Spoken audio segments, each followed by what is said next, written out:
शादी के कुछ दिनों बाद ही नेहा को अपने ससुराल वालों का नेचर समझ में आने लगा था। ससुराल में सास ससुर जेठ जेठानी ननद देवर, नेहा का पति और नेहा खुद। सुबह के नाश्ते से लेकर रात के खाने तक की सारी तैयारी नेहा की जेठानी वर्षा ही करती थी। एक सुबह जब वर्षा अकेली ही रसोई में नाश्ता बना रही थी, तब नेहा उसके पास गई। क्या बना रहे हो भाभी? बहुत अच्छी खुशबू आ रही है। आलू के पराठे बना रही हूँ। सबका मन था आज आलू के पराठे खाने का। मैं तुम्हें भी गर्मा गर्म नाश्ता परोस देती हूँ, तुम बाहर डाइनिंग टेबल पर सबके साथ बैठो। अरे भाभी, सबने नाश्ता कर लिया है, हम दोनों साथ में करेंगे। आप मेरा और अपना एक साथ बना लो। आओ, मैं भी आपकी मदद करती हूँ। बस हम दोनों का ही तो नाश्ता रह गया है, बाकी सबने तो शायद कर लिया है। अभी नेहा ने बोला ही था कि तभी बाहर से नेहा की सास आशा की आवाज आ जाती है। अरे वर्षा, अभी चकला बेलन समेटा तो नहीं? विक्की एक आलू का पराठा और मांग रहा है। भाभी, मेरा भी एक लास्ट पराठा बना देना। बहुत टेस्टी पराठे बनाए आज आपने। नेहा, मैंने आटा फ्रिज में रख दिया था, आलू तो बाहर ही है, जरा निकाल देना, 2 पराठे और बेल लेती हूँ। जी भाभी, ये आखिरी पेड़ा बचा है आटे का, ये भी बेल ही लेती हूँ। तभी ननद रसोई में आ जाती है। भाभी, ये आखिरी पराठा मुझे ही दे दो, पता नहीं आज आपके आलू के पराठों से पेट ही नहीं भर रहा। और बिना ये देखे कि आलू के पराठे कितने हैं, वो अपने लिए एक्स्ट्रा पराठा और लेकर चली गई। नेहा, बस थोड़ा सा वेट करना पड़ेगा तुम्हें, वैसे 2 बने हुए हैं, तुम खाओ तो खा लो, मैं थोड़ा सा आटा और गूंथ लेती हूँ, पराठे कम पड़ गए हैं। भाभी, आलू भी तो नहीं है, एक काम करो, आलू के 2 पराठे हैं ना, आप एक खा लेना, एक मैं, बाकी 2 नमक मिर्च के बना लो। मुझे तो नमक मिर्च के पराठे अचार के साथ बहुत अच्छे लगते हैं। अब तो मैं आपके साथ ही नाश्ता करूंगी। नेहा के इतने मिलनसार नेचर को देखकर वर्षा मुस्कुरा देती है। इतनी देर में नेहा अपने और वर्षा के लिए चाय भी बना लेती है। वर्षा बहुत थकी हुई थी क्योंकि वो बहुत देर से रसोई में खड़ी होकर गर्मी में पराठे बना रही थी। ये पराठों का सिलसिला सिर्फ नाश्ते तक ही सीमित होगा, ऐसा नेहा ने सोचा था। पर नेहा के ससुराल वालों को नाश्ते के अलावा दोपहर में भी, रात में भी पराठों की एक अलग ही हुड़क रहती थी। रात को जब सब डिनर करने के लिए बैठे तो वर्षा और नेहा दोनों रसोई में खाना बना रही थी। वर्षा ने नेहा को खाना सर्व करने के लिए बोल दिया और खुद रोटी सेकने लगी। नेहा सबको रोटी सर्व कर रही थी। अरे नहीं भाभी, वर्षा भाभी को बोलना वो मेरे लिए जो नमक में अजवाइन डालकर पराठा बनाती है ना, वो लास्ट में एक बना देंगी। रोटी के बाद लास्ट में पराठा बहुत अच्छा लगता है, और उनको बोलना ऊपर थोड़ा बटर भी लगा देंगी। पराठे का तो मेरा भी बहुत मन है नेहा, वर्षा भाभी को कहना कि मेरे लिए भी एक पराठा बना देंगी। वैसे एक बात कहूं नेहा भाभी, वर्षा भाभी के हाथ के पराठे तो हम डेली खाते हैं, एक लास्ट में पराठा अगर आपके हाथ का मुझे मिल जाए ना, मजा ही आ जाएगा। हाँ हाँ, क्यों नहीं, मैं बना देती हूँ।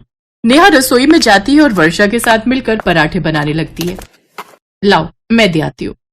वर्षा नेहा के हाथ का बना पराठा अंजू को दे देती है। मम्मी, नेहा भाभी ने तो बहुत टेस्टी पराठा बनाया है, मजा आ गया खाकर, देखो भैया। हाँ सचमुच वर्षा भाभी, एक लास्ट पराठा मेरे लिए भी बोल दो ना, नेहा भाभी को वो मेरी भी बिल्कुल सेम ऐसे ही बना देंगी। अब तुम सब इतनी तारीफ कर रहे हो नेहा के हाथ के पराठों की, तो वर्षा नेहा को बोलो मेरे लिए भी एक पराठा बना देगी। वैसे मैं भी सारा खाना खा चुका था, पर आप सबको देखकर मेरा भी मन ललचा रहा है। वर्षा भाभी, नेहा को बोलो ना एक पराठा मेरे लिए भी बना देगी। पापा, आप खाओगे क्या? तुम सब एक लास्ट में पराठा खा रहे हो तो मैं क्यों पीछे रहूं, नई बहू के हाथ का पराठा खाने से। हाँ आज तो पूरा खाना खत्म होने के बाद भी नेहा बहू के हाथ के पराठों की दावत खा रहे हो तुम सब। वो आखिरी पराठा खत्म ही होने का नाम नहीं ले रहा था। रोजाना ही ऐसा होने लगा। जब भी रसोई में वर्षा और नेहा खाना बनाने खड़ी होती तो आखिरी पराठा बनाने की डिमांड शुरू हो जाती। एक दिन नेहा के सब्र का बांध टूट गया। नेहा और उसकी जेठानी वर्षा रसोई में व्यस्त थी।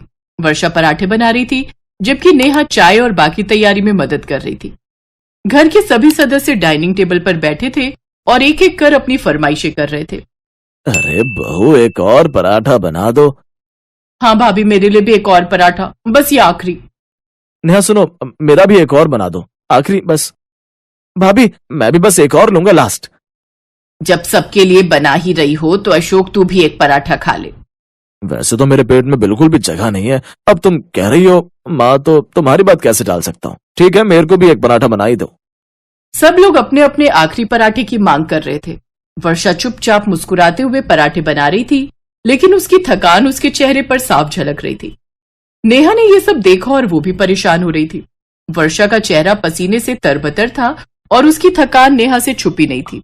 नेहा ने देखा कि वर्षा की मुस्कान में अब थकावट की झलक थी। बस अब बहुत हुआ, आखिर कब तक चलेगा ये आखिरी पराठे का नाटक। सभी चौंक कर नेहा की तरफ देखने लगे। नेहा की आवाज में नाराजगी थी और उसकी आंखों में गुस्सा साफ दिखाई दे रहा था।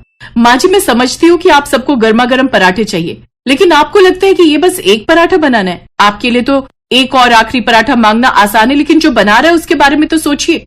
नेहा, इसमें इतना गुस्सा होने की क्या बात है? एक पराठे की ही तो बात थी, इसमें इतनी बड़ी क्या बात हो गई जो तुम बात का बतंगड़ बना रही हो। बात एक पराठे की नहीं है माँ जी, ये आखिरी पराठा कभी खत्म ही नहीं होता।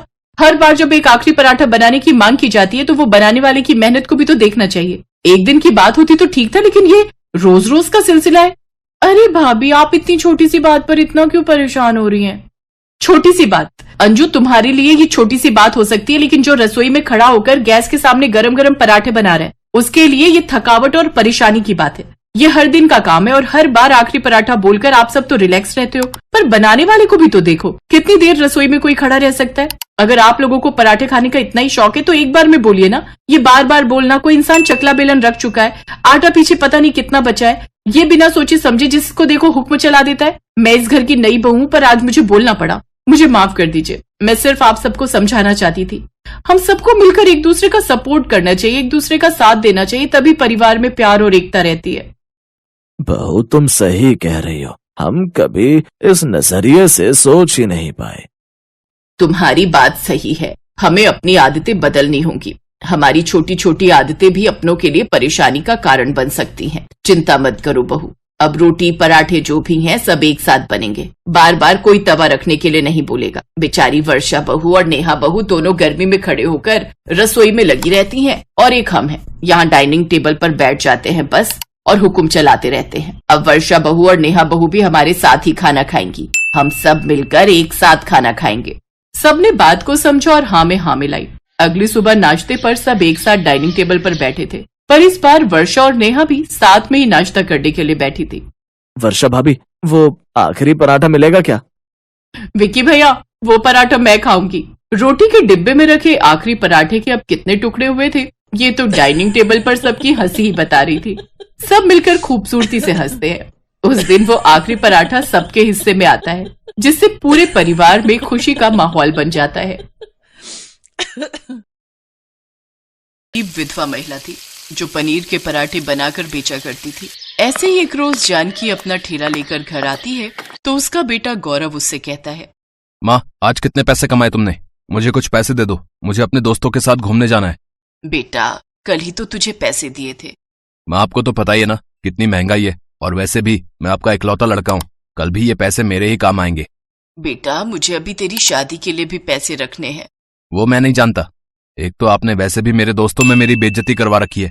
आपको पता है, सब मुझे गरीब पनीर पराठे वाली का बेटा बोलकर कितना चिढ़ाते हैं। आप कुछ ढंग का काम भी नहीं कर सकती हो क्या? बेचारी जानकी रोते हुए चुपचाप उसे कुछ पैसे निकाल कर दे देती है। वो पैसे लेकर गौरव वहां से चला जाता है। हे ऊपर वाले, ये तूने मुझ पर कैसा अत्याचार किया है। पहले मेरे पति को मुझसे छीन लिया, फिर गरीबी की मार मुझ पर डाल दी, और अब मेरे बेटे को अपनी माँ के काम पर शर्मिंदगी महसूस हो रही है। ऐसे ही वक्त गुजरता जाता है। जानकी धीरे धीरे अपने काम से कुछ पैसे जोड़ लेती है।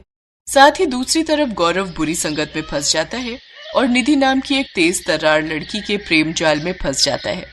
वो अक्सर गौरव से नई नई चीजों की डिमांड करती थी, जिसके लिए गौरव अपनी माँ से लड़ झगड़ कर पैसे लेता था। एक रोज जानकी काम से लौटते वक्त गौरव और निधि को एक साथ देख लेती है। बेटे, वो लड़की कौन थी और उससे तेरा रिश्ता क्या है? वही जो एक लड़के और लड़की का होना चाहिए। मैं उससे प्यार करता हूँ और उससे शादी करना चाहता हूँ। लेकिन कौन माँ बाप तुझ निकम्मी को अपनी बेटी देंगे? माँ, आप हो तो पनीर पराठे का ठेला लगाकर इतना तो कमाई लेती हो कि मेरा और मेरी बीवी का पेट पाल सको। मुझे कुछ नहीं सुनना। अगर निधि से मेरी शादी नहीं हुई तो मैं अपनी जान दे दूंगा। हाँ। अपने बेटे की खुशी के आगे जानकी झुक जाती है और निधि के माता पिता से जाकर दोनों का रिश्ता पक्का कराती है। वक्रतुंड महाकाय सूर्यकोटि सब। लेकिन निधि बहुत ही बदतमीज किस्म की लड़की थी। वो अपनी सास जानकी को बिल्कुल भी पसंद नहीं करती थी। एक दिन जानकी, बहू, सारा दिन ठेले पर खड़े रहकर और अकेले काम करके मैं थक जाती हूँ। अब से तू भी मेरे साथ चला कर ठेले पर। दोनों सास बहू अच्छे से मेहनत करेंगे और ऊपर वाले ने चाहा तो अपना ढाबा खोल लेंगे। मैं, और वो भी पनीर पराठे वाले के ठेले पर? सासू माँ, आपका दिमाग तो घास चढ़ने गया है।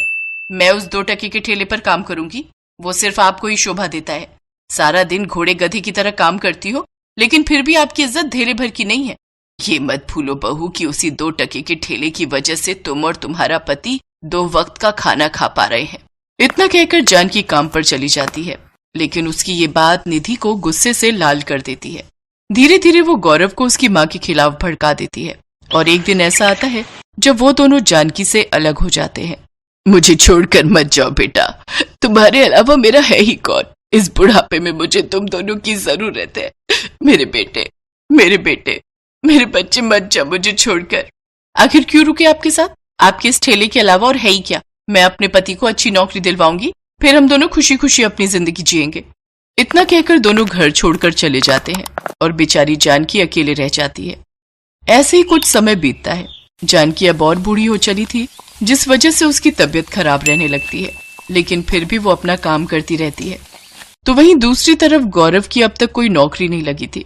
साथ ही निधि भी गर्भवती हो जाती है, जिस कारण वो कर्ज के बोझ तले दबते जाते हैं। ऐसे ही एक शाम कुछ गुंडे उनके घर आकर धमकी देते हैं। ओए गौरव, ओए तूने हमें बहुत बेवकूफ बना लिया बे। आज तो हम अपने पैसे लेकर ही जाएंगे। तभी वो गुंडे उनके साथ हाथापाई करने लगते हैं, जिसमें निधि को धक्का लगता है और वो पेट के बल गिर जाती है। तभी वहां जानकी आ जाती है और वो अपने बेटे का सारा कर्ज चुका देती है। साथ ही गौरव और जानकी निधि को अस्पताल ले जाते हैं, जहां निधि का गर्भपात हो जाता है। अब उसे अपनी गलती का एहसास हो जाता है और वो अपनी सास से माफी मांगते हुए कहती है, माँ जी मुझे माफ कर दीजिए। अब अपने बच्चे को खोने के बाद मुझे ये एहसास हुआ कि एक माँ को उसके बेटे से अलग करके मुझसे कितनी बड़ी गलती हुई है। मैंने कभी आपकी कदर नहीं की और आपने आज मुसीबत के वक्त हमारा साथ दिया। हमें माफ कर दीजिए माँ जी, हमें माफ कर दीजिए। तुम दोनों को अपनी गलती का एहसास हो गया, बस यही काफी है बेटा। काम कोई भी छोटा या बड़ा नहीं होता, काम बस इज्जत से करना चाहिए। इसके बाद गौरव और निधि फिर से जानकी के साथ रहने लगते हैं। जानकी ने गौरव को बढ़िया से पनीर के पराठे बनाना सिखा दिया। अब जानकी घर पर आराम करती और गौरव पनीर पराठे का ठेला लगाने लगा, तो वहीं निधि अब घर का कामकाज संभालती।